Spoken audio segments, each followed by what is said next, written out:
Welcome to the Art of Hobbiness, All right. where Erin and I discuss our journey to rediscover our authentic selves through hobbies.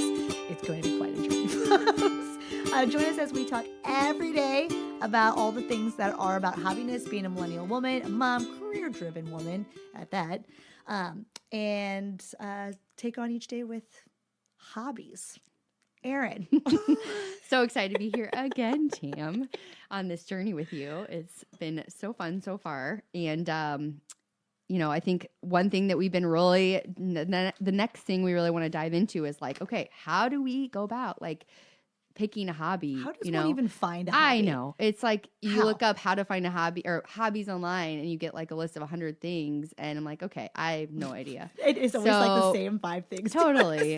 You can sew. Yeah. You can read a Yes, book. crafting. That is a big one. craft. Definitely. So, Not I think knocking any of those hobbies. No, It's not just at all. like, But those aren't I need resonating some- with me. yeah, So yeah. where Let's get do I more, find more. something else? Where do I explore more? So yeah, totally. Like, I think that's what we want to dive into next is like, okay, what are our guidelines personally going to be to try to like find hobbies, not make it a chore. We want to make it fun. That's like a big thing, right? So Yeah. we want to like take the pressure off and Mhm. just, enjoy doing this process, no end goal in sight, Mhm. and just going with it. So Yeah. we kind of through our research developing this podcast have come up with some guidelines for ourselves, but then also some themes that we found just on generally how to go about like kind of narrowing down things you want to try. And so we thought we'd share those today in today's episode. Yeah, I Yeah. agree with you. Like, Yeah. I feel like as we kind of were like trying to find our own hobbies and we were talking to each other, Mhm. like when we do our brunches, Yeah. I feel like there was like this going like trending theme of Mhm. just like some key points to really kind of like check in with yourself Yeah. to figure out if a hobby is good enough for you. Mhm. And one of them being like trying new things, right? So, but I feel like that's like the obvious one. Yeah. It's like obviously a Yeah. hobby is trying something new, Yeah, right? right. But there's also like this idea of like, do you start small or do you go like fully into it, Yeah. right? Like, I don't want to spend a whole bunch of money right out of the Right. gate to start a hobby and then like almost immediately be like, this ain't it. Yep, I totally agree. And I think it's probably different for every person and personality, but I think what we're both comfortable with is, starting small, not putting pressure on ourselves to like make it perfect from the get-go and like knowing that like if we end up not liking it, it's okay. So like we want to have a low barrier to entry and not feel like we're investing a lot into it necessarily, like money wise. Oh yeah. So that we can just Time, money, all of Yeah. it, our resources so that we don't, Resources. I think that's a big part of, I think we both feel that way. Yeah. And Yeah. like when I was trying to like in my journey of trying to find hobbies, we talk about like the starting small piece. I was like, I feel like my first instinct was like, okay, what's the cheapest thing that's like going to take like minimal time to kind of like really get into? Yeah. And I almost was like, well, okay, so maybe I should like do a class and try a class of Yeah. something first to just like that way I don't have that high overhead Yeah. of like supplies that are just like dying in my basement Yep, storage totally. area from like Agreed. past Yep. projects. I Yep. can't even tell you how many beads I have in my basement because one day I had visions of grandeur and I was like, I'm gonna be a bracelet maker. So you had a hobby. You tried a hobby I before. tried something once. It was during the pandemic. Yeah. Everyone was doing Yeah. it, and I was just like, okay, Mhm. I'm going to get a hobby too. But mine's not going to be like something like everyone else is doing, which I think at that point in time was just hoarding toilet paper. It was like, I'm going to And bake stuff, baking stuff, right? Yeah. Actually, Pat perfected his cherry pie Oh, during. well, you pandemic. benefited from that. I did. I'm gaining some weight from Yeah. it as well. But let me tell you, it is a nice cherry pie. Nice. I have to have a Mickey one sometime. Yeah, heck yeah. But yeah, so like starting small was like one thing.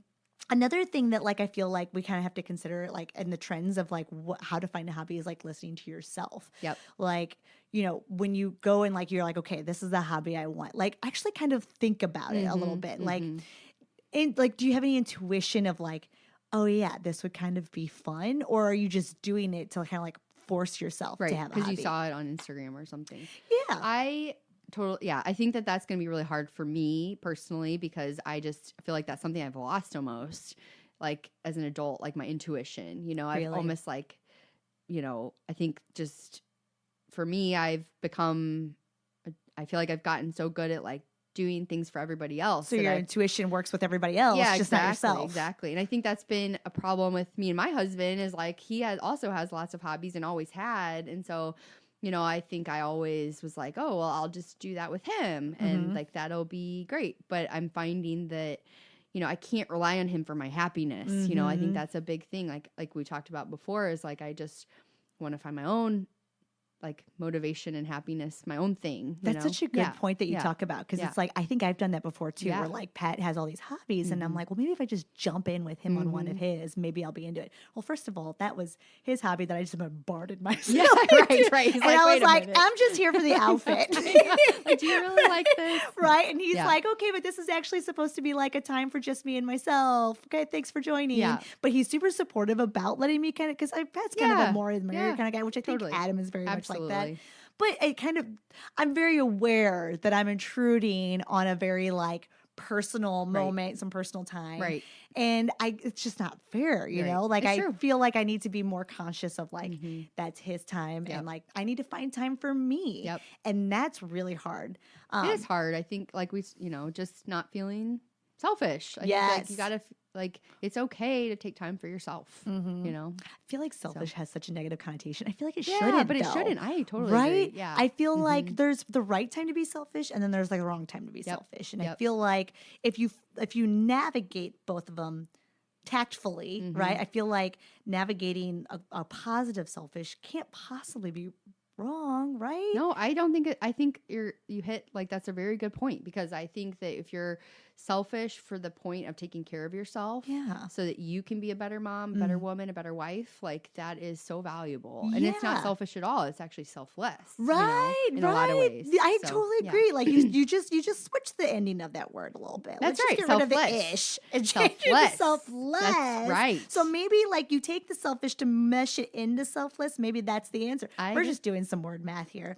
We get rid of the ish. I agree. Add the less. Yep, right. That's right. And I feel like, but I feel that like, you know, it goes back to your metaphor that you always share with me about the whole like put your mask on first. I feel like if you create like a world in which like you're kind of happier, you're creating time for yourself, then it makes you a more positive person for those around you, right? Yeah. Like I don't want to be like wake up like in 20 years and feel like I didn't do anything for myself. Yep. And because of that, I got grumpy about it. Right. And I turned into this grumpy old mom and a grumpy old wife. I can already see that trajectory happening, you know, so like, easily. I think about, you know, our kids getting older and us having more free time, alone time. And then, you know, they're going to need us less and less. And then what are we going to do? Are we going to latch onto our husbands again or like just go with what other people are doing? Or are we going to like find our own, you know, things that we like to do? So I totally can see where that's going. So I think this is like just such a great time for us to do this. I agree.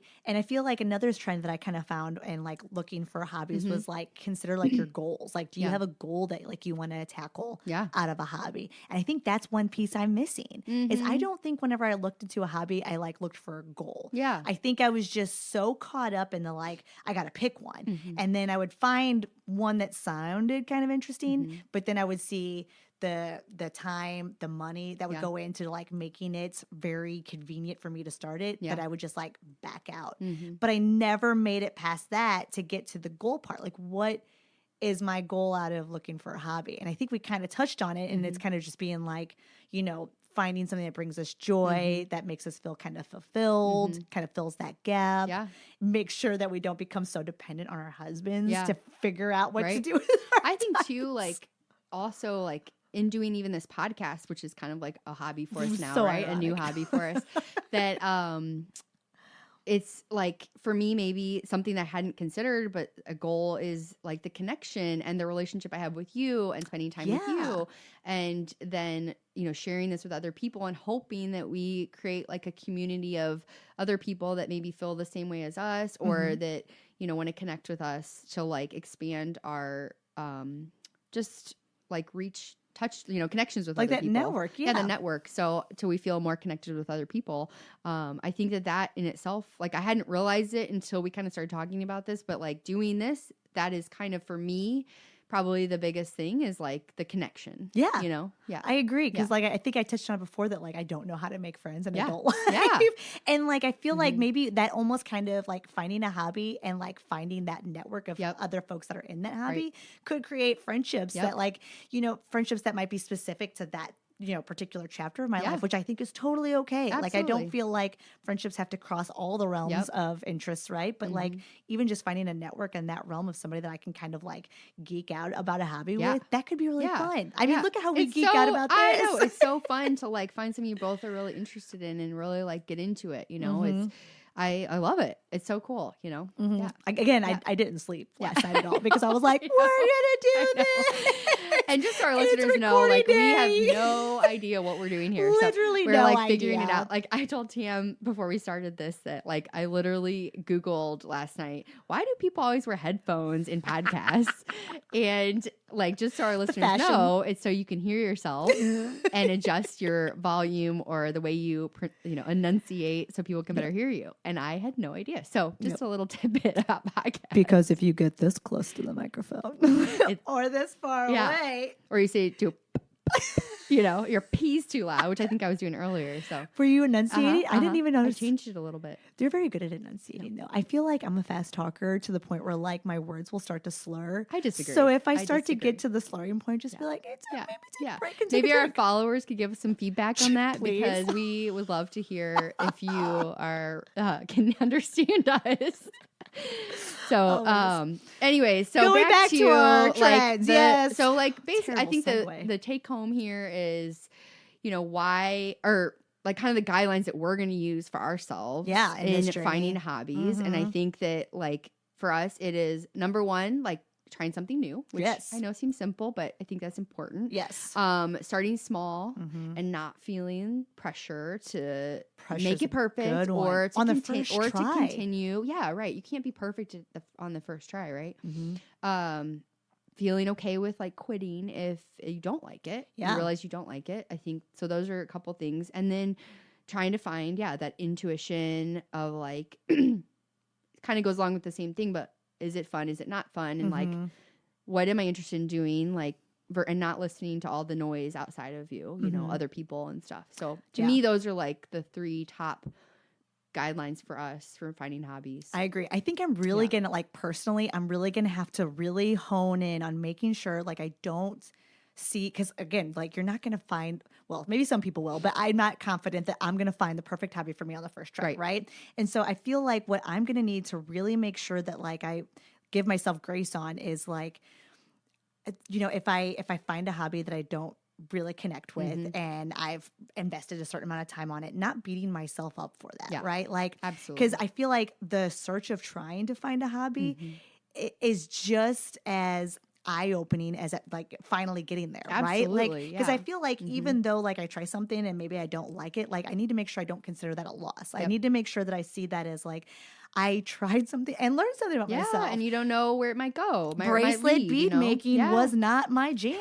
like Right, I thought right. it would be. Yep. And maybe I find something to do with the stupid Yeah. beads. Yeah. There's some probably gonna be making you some friendship bracelets here very I soon love just it. to kind Hey, of make myself feel I better love about it. We should probably make a Teo one.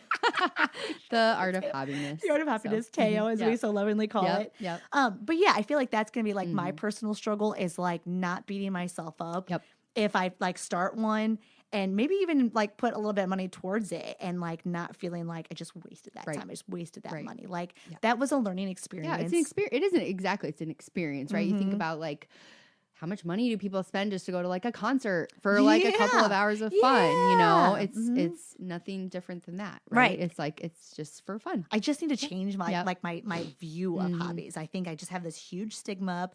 A lot of it is jealousy from my husband having Yeah, like 8 yeah, or 9 of them. yeah. But I feel like if I could just keep experimenting like Mhm. he did to get to his, Yeah. right? Like he had to start somewhere, Yep. right? Right. So I feel like if I just start somewhere, I'll eventually get there, right? But the hardest part is just starting. Yep. And I feel like us doing this podcast together kind of forces I us. agree. It's almost like getting the momentum going. Yeah, right? it Like almost it's- has like yeah. a bit of accountability. Yeah. Like I feel accountable to Yes. like you and Yes. to this podcast to Yeah. be like, I need to try something. Yep. Otherwise, I'm not pulling my I think that is another thing. Accountability. That's Mhm. a huge one, right? Yeah. Like, not that you want to do it for other people or anything else, but it's just like for yourself. Yeah. Like, because I think that's true. It's so easy to say, oh, I'm gonna try that, and then just keep putting it off. Oh, I'm busy this week. Keep putting it off. You know. And so I think like having this to come back to, that's a good point. It keeps it going. And I think that's really important for us. And like at the very least out of this podcast, I feel like this is kind of what you and I needed personally to really dive into this. And if we happen to find, you know, other millennial women out there that can kind of relate to that, maybe we create a community of a network of people that we can kind of be like, we're not alone in this. You know, we're not the only, you know, millennial women out there that are trying to just find a way to just positively use our time. Yeah. There's got to be more of us. There's no way it's just the two of us. And we just happen to find each other. I agree. I totally agree. I hope so. Yeah. You know, I hope so. So, I think that kind of wraps up like what we want to talk about today for like as far as like how we plan on picking some hobbies, don't you think? Like, yeah. And do you have any idea of what hobbies like you think you're gonna try? Because I feel like we should try some hobbies. Yeah, and I feel like we should come back and like report to like on a podcast basically. Almost kind of do like a book report. Yeah, that kind of like is like here's a hobby I tried. Here's like what I did. This is what it took to kind of get it started. Okay. You know, just to kind of give like those who maybe would be interested in trying the same hobbies that we are interested in, and like kind of just report back like, did we like it? Did we not like about it? Like, you know, did like on a scale of 1 to like 5, like is this like just like totally just like here were like the challenges like networking wise, or you know, and maybe we should do some research on like how to scale a hobby, like its value. I think I like that idea. Maybe in our next upcoming episode, we scale a hobby. Yeah. And talk about that. Yeah. I think that's a great idea. Do you want to plan on next time we come back with like our ideas for hobbies and like how we're scaling them and stuff? Yeah. Okay. Let's talk about that. I like that. Okay. That's awesome. What we'll do. All right. Well, we're going to wrap up today. Thanks for joining us on The Art of Hobbiness. It's been great. And we hope you follow us and join us next time as we continue to push onward for making time for ourselves. Bye. Bye.